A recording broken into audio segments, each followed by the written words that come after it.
With Unit Update 4.6 underway, we have new Ephemera Divine Codes to earn. Ephemera 6 is the new hotness, and today we'll be doing a brief overview of what combat manuals you can buy, along with how to get the most from your skill inheriting experience. First off, we're moving on to summer units with 2 summer-themed 5-star combat manuals at 300 Ephemera 6 a piece. They are quite expensive, but you should be able to pick up both of them if you want.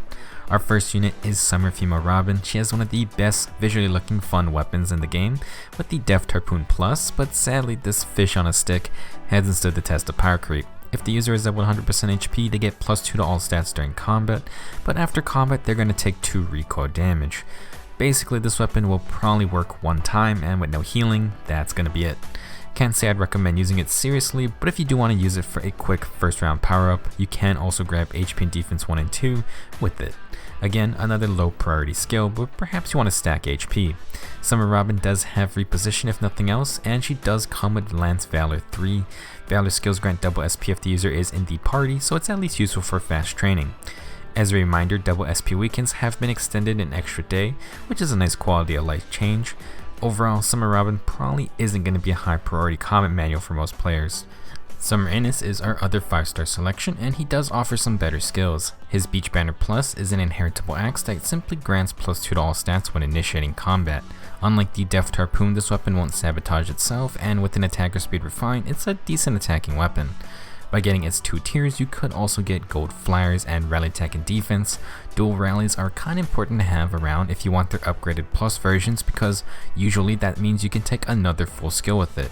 Rally attack and defense is on a couple heroic rail units, but not on any low rarity summonable options, so you might want to save it for later. Gold flyers is another nice skill, but it is readily available on Paula, so it's not a must get. Last, we have Defense Feint, and Summer Ennis is the only unit with this skill, so it's the only way to have it in the B slot. I would say Feint skills just got replaced by the Ruse skills, but it's still a -7 defense debuff, so perhaps you may want to have it. Moving on to the 4-star combat manuals, these only cost 100 Ephemera 6, so they are much cheaper. Sully can give a unit drawback with Spur Defense 1, 2, and 3. If you 5-star her, she can give Swordbreaker 3 and her Sapphire Lance Plus. Drawback and Swordbreaker are decent skills to hang on to. Next we have Klein, who is one of the best fodder units. He has Deathblow 3 at 4 stars, so he's pretty much always going to be useful. At 5-star rarity, he provides Quick Riposte 3, which is another powerful skill, so for those lacking on either of those skills, Klein is definitely worth getting. If you have an archer, Klein can also pass along the Brave Bow Plus, and you can do some savings by finding Deathblow 1 or 2 on another unit like Effie. That way you can get Deathblow 3 and the Brave Bow Plus at the same time, which is probably what most Brave Bow archers want. Klein has a ton of value as a fodder unit. Third, we have lon'qu. He's our main Vantage 3 holder, and you can pick up Glimmer 2. At 5 stars, you can get Speed +3, which is not really worth it because you can get that simple skill on a 4-star unit. lon'qu can also give the Killing Edge Plus, which you can then evolve into the stronger Slaying Edge Plus. It's a good universal weapon. Next we have Aries, who I just can't seem to stop talking about. His main fodder skill is Brazen Attack and Defense 3, which is available at 4 stars, a fun A skill that someone like Alphonse can utilize well. He also has Draconic Aura for your high attack units. At 5 stars, Aries has Sealed Defense and Res 2. This skill inflicts -5 defense and resistance on the enemy after combat, but it's basically a discount dagger debuff, so it's only useful for very niche situations. I definitely wouldn't spend 20,000 feathers to get a hold of it.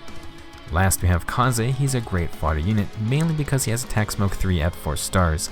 Very good C skill, it's pretty much universally good on any build. Kanzi also has Icebreak as his special. At 5 stars you can get Poison Strike 3, but that skill is available on 4 stars on Saizo, and definitely more niche than Attack Smoke. For his weapon, Kaze has the Barb Shuriken Plus, which is simply a slang effect dagger. He's the only low rarity unit with this type of weapon, and slang weapons are generally useful, even for dagger units, so it's a really good skill to have on hand. That's it for our Ephemera 6 Divine Codes. For me personally, I'm probably looking to get Summer Ennis, Cline, and Kaze at the very least. Now, last month we had another change in Ephemera Divine Code totals. First month we had 750, then we had 650, and last month we passed 700 again.